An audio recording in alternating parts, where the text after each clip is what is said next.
अफगानिस्तान और पाकिस्तान की जंग से जुड़ी इस वक्त बड़ी खबर आ रही है। पाकिस्तान के फील्ड मार्शल मुनीर को बड़ा झटका लगा है।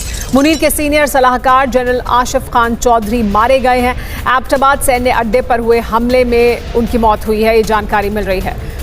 तो पाकिस्तान में एक बड़ा नुकसान, मुनीर के सीनियर सलाहकार की मौत हुई है। पाकिस्तान भर में इस वक्त हमलों का ऐलान कर दिया गया है। Noor Wali Mehsud has announce wide spread attacks in Pakistan के, हम अब पाकिस्तान पर हमले करेंगे। ये कौन कह रहा है? टीटीपी का चीफ ये बात कर रहा है, उनका लीडर बात कर रहा है कि उन्होंने अफगान तालिबान के साथ खड़े होने का जरा ऐलान कर दिया है। पंजाब जो है और सिंध इस वक्त मुकम्मल तौर पर हाई अलर्ट जा चुके हैं। पूरे इस्लामाबाद की सिक्योरिटी को इस वक्त मुकम्मल तौर पर हाई अलर्ट किया गया। पुलिस की छुट्टियां मनसूख कर दी गई हैं और बिलखसूस केपी के वहां पर सूरत हाल इस वक्त बड़ी ही इंपॉर्टेंट और बड़ी तशवीशनाक होती हुई दिखाई दे रही है। क्या किसी सहूनी ताकत को खत्म करने की जरूरत है? हमें किसी हिंदू रियासत भारत जैसे को हमें खत्म करने की जरूरत है? एक तरफ हम अपने शहरियों से लड़ रहे हैं, दूसरी तरफ पाकिस्तान में हम दहशतगर्दों से लड़ रहे हैं, तीसरी तरफ हम अपने पड़ोसियों से लड़ रहे हैं। एक तरफ इंडिया, दूसरी तरफ अफगानिस्तान। क्या इंडिया काफी नहीं था पिछले 78 सालों से? वो हमें अपना असली दुश्मन कहता है रहा इंडिया, हम इंडिया को अपना असली दुश्मन कहते रहे। हम किताबों में लिखते रहे बच्चों को, पर हमें, मेरे जैसे बच्चों, हमने बचपन से पढ़ा कि असली दुश्मन है भारत हमारा। हमारी घुट्टी में डाल दिया गया कि ये इनसे नफरत करो, ये दुश्मन है, हमारे असली दुश्मन है। हमने नफरतों के बीज बोए। Enough is enough. Where is the United ये जो आपकी सिक्योरिटी काउंसिल है, why are they not intervening in it? Are they waiting कि that India actually comes into it? क्योंकि प्रॉक्सी तो इंडिया की हो रही है ना जनाब, और किसकी हो रही है मुझे बताएं। इनमें दम है? अब आप मुझे बताओ, इनको आर्म्स कौन कर रहा है? इनको आर्म कौन कर रहा है? ये मुझे बता दो। रशिया इनको नहीं करेगा और दूसरा मुल्क नहीं, चाइना तो करेगा ही नहीं। आप मुझे बताओ इनको एम्युनिशन कहां से आ रहे हैं कि जिसके जोर पे ये पाकिस्तान से लड़ रहे हैं? It is so obvious, India is arming them, India is arming them and they are coming out and fighting with Pakistan. हम इनसे क्या बात करेंगे रामीन? हम बात करते हैं ये अटैक कर देते हैं, बात करते हैं इंसर्जेंसी क्रिएट कर देते हैं। ये अपने आप को इंडिया समझ रहे हैं कि इंडिया का इनके पीछे बैठा हुआ है, तो ये समझ रहे हैं कि इंडिया को इन्होंने अबू बनाया हुआ आजकल, तो इंडिया के ऊपर ये तिड़ रहे हैं। सिर्फ इंडिया की गोद में बैठ के भाई आप उसके अल्फाज ना बोलो। मुझे लगता है कि इंडिया जो है वो अगले कुछ अरसे में शायद इन्हें कुछ ऐसी मिलिट्री हार्डवेयर जरूर देगा जिससे ये पाकिस्तान को इस तरह के कॉन्फ्लिक्ट में एंगेज रखें। कि हमें भूलना नहीं चाहिए कि हमारे साथ इन्होंने किया क्या है। आप इमेजिन करें पिछले साल कितनी शहादतें हुई हैं। तकरीबन 1000 के करीब पाकिस्तान के अंदर लोग जो हैं वो शहीद हुए हैं। इस सवाल को भूले मत। उन फैमिलीज को, उन बच्चों को, उन माओ को, उन ऑफिसर्स को आप इमेजिन करें कि उन फैमिलीज क्या सोच रही हैं। वो माएं जो अपने बेटों के बगैर हैं, उनके बारे में सोचें। ये तो ठीक है कि जी इस वक्त जंग चल रही है, थोड़ी सी हमने स्ट्राइक की है तो फटाफट जनाब दुनिया बीच में आ गई है, लेकिन उन फैमिलीज का भी तो सोचें। हम लोगों को पता ही नहीं है व्हाट दे वांट। मैं तो समझता हूं क्या उनको पता है कि जैसे कुछ लोग कहते हैं और सोचते हैं कि this is the continuation of the great game जो 1904 या 6 में शुरू हुआ।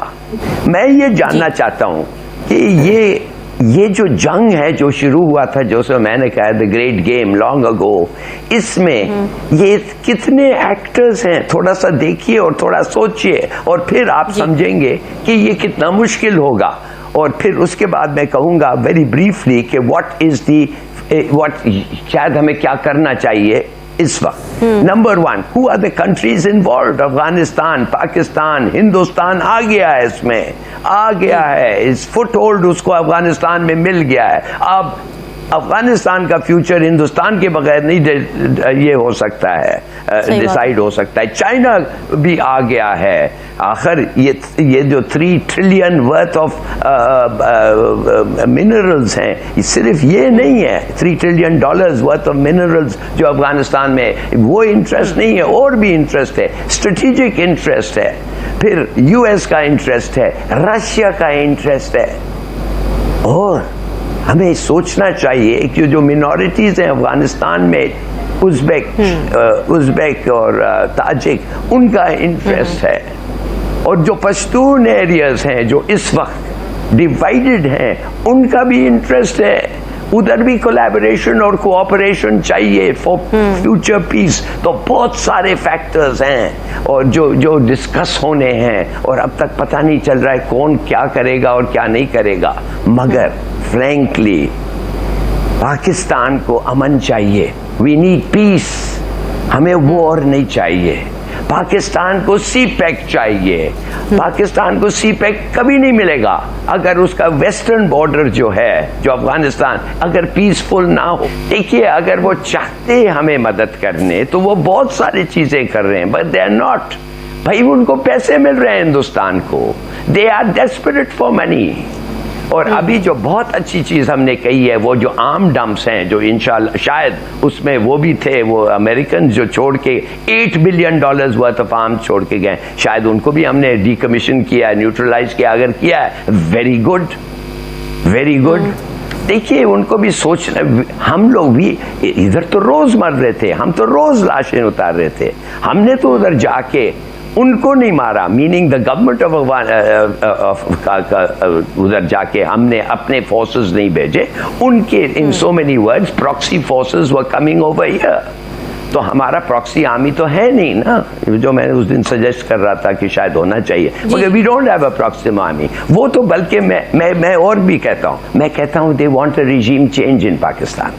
मैं आपको बताता हूँ, ये तालिबान जो है वो चाहते हैं रिजीम चेंज, और तो फिर हाँ तालिबान अफगानिस्तान की जो है, they want a regime change in Pakistan. वो समझते हैं ऐसे लोग इस मुल्क में हैं जो उनका एजेंडा पे वो कोलैबोरेट करेंगे। I am sorry, they have this feeling. और दूसरी बात ये है, हम चाहते हैं, हम नहीं, I mean frankly as a Pakistani, ये नॉर्दर्न अलायंस जो है ना उधर, जो तालिबान के खिलाफ लड़ रहा था, वो जो तालिबान है वो अब हमें सपोर्ट कर रहे हैं। I mean they not supporting them इसलिए कि हमने उनको कमीशन नहीं किया सपोर्ट करने, मगर but there is a force like that. हमने उनको अब तक इस्तेमाल नहीं किया है against the Taliban in Afghanistan, मगर हम ये कर सकते हैं। But we don't want to do this. हम चाहते हैं कि भाई तुम्हारे प्रॉब्लम्स हैं, हमारे प्रॉब्लम्स हैं, तुम हमारे प्रॉब्लम्स को बड़ा ना करो, don't cross the line and attack अस। और हमने बार बार कहा है, बस जब तुम नहीं सीखते हो, तो करते रहते हो, तो then we will attack you. Now you have to think of occupying land in Afghanistan to secure the border. I think you should, maybe we should consider occupying some heights, higher ground. शायद हमें mine करना पड़े, शायद no man's land भी हो, जैसे हिंदुस्तान पाकिस्तान का border जो है, कुछ फासला ऐसा है, it's known as no man's land. देखिए, कहने की बात ये है, हम नहीं चाहते कि हम नमस्कार दोस्तों, स्वागत है आप लोग का हिंदुस्तान स्पेशल के एक और नए वीडियो में। दोस्तों, पाकिस्तान और अफगानिस्तान के बीच जो जंग है वो लगातार 2 दिनों से चल रही है।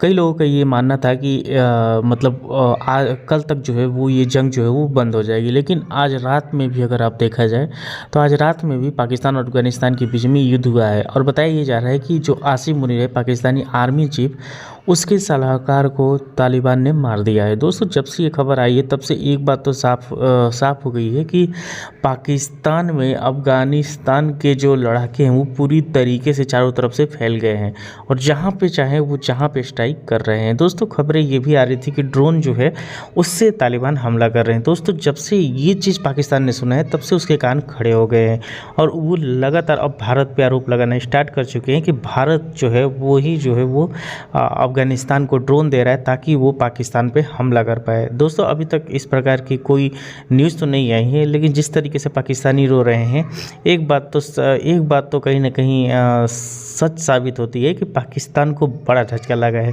पाकिस्तान जिसने कि सोचा नहीं था कि अफ़गानिस्तान हमारे ऊपर इतना बड़ा अटैक कर सकता है, उस अटैक के बाद उनको बहुत बड़ा झटका लगा है और उनको समझ ही नहीं आ रहा है कि हमने तो जो है वो सोचा ही नहीं था कि अफ़गानिस्तान के पास ड्रोन भी हो सकता है। क्योंकि आपको पता होगा कि अफ़गानिस्तान के जो लड़ाके हैं वो पूरी तरीके से जो है वो ज़मीन पे ज़मीन पे लड़ने वाले जो है वो ये लोग हैं। लेकिन जब बात आती है ड्रोन का, जब बात आती है एयरफोर्स का, तो उसमें अभी ये पाकिस्तान से बहुत पीछे हैं। लेकिन फिर भी अगर उनके पास ड्रोन है तो ये दिखाता है कि उनके पास टेक्नोलॉजी धीरे धीरे करके आ रही है। हालांकि ये टेक्नोलॉजी कहाँ से आ रही है अभी तक ये सच साबित नहीं हुआ है, लेकिन क्योंकि पाकिस्तान को जो भारत का चूर्ण है पाकिस्तान में वो बहुत ज़्यादा बिकता है, तो वो एक बार फिर से भारत का नाम लेकर अपने लोगों को ये दिखाने की कोशिश कर रहे हैं और ये बचने की कोशिश कर रहे हैं कि इसमें तो भारत का हाथ है। लेकिन जिस तरीके से अफ़गानिस्तान ने रिटेलिएट किया, जिस तरीके से उन्होंने जो है जवाबी कार्रवाई की है, उससे एक चीज़ समझ में आ गई है कि पाकिस्तान जो है वो अब आज के बाद जो है वो अफ़गानिस्तान को हल्के में नहीं ले सकता है। दोस्तों हिलाली जो है वो जिस तरीके से रो रहा है, अगर आप इस वीडियो में देखें, जिस तरीके से वो कह रहा है कि भारत आ गया, भारत आ गया, इससे कहीं ना कहीं हिलाली बहुत ही पढ़ा लिखा इंसान है। और जब वो इस प्रकार की बात करता है तो आप समझ सकते हैं कि पाकिस्तान के अंदर भारत को लेकर डर कितना ज़्यादा है। ऑपरेशन सिंदूर में जिस तरीके से इनकी पिटाई हुई है, अब एक बार फिर से अफ़गानिस्तान ने इनकी पिटाई की है, तो काफ़ी ज़्यादा पिटाई पाकिस्तानी आर्मी की लगातार हो रही है। अगर आप इनके आर्मी के जवानों को देखा जाए तो वो पोस्ट छोड़कर भाग रहे हैं, वो जो आर्मी है उससे रिजाइन कर रहे हैं, क्योंकि वो जानते हैं कि जब हमारी जान ही चली जाएगी तो फिर हम पैसे कमा के करेंगे क्या। क्योंकि अगर आप देखें तो सबसे बड़ी बात ये है कि पाकिस्तानी आर्मी में देशभक्ति नहीं है जैसे कि इंडियन आर्मी में होती है। तो कहीं ना कहीं इससे एक चीज़ साबित होता है कि जिस तरीके से अफ़गानिस्तान तालिबान ने जो है पाकिस्तानी आर्मी पर अटैक किया है, उसको लेके पाकिस्तान ने सोचा ही नहीं था कि इतना बड़ा अटैक हमारे ऊपर हो सकता है। तो दोस्तों आज के वीडियो में इतना ही। वीडियो को लाइक, चैनल हिंदुस्तानी स्पेशल को सब्सक्राइब कर ले, क्योंकि मैं आपके लिए इंटरेस्टिंग वीडियो लाते रहते हैं। मिलेंगे से नहीं वीडियो, तब देखते रहिए हिंदुस्तानी स्पेशल।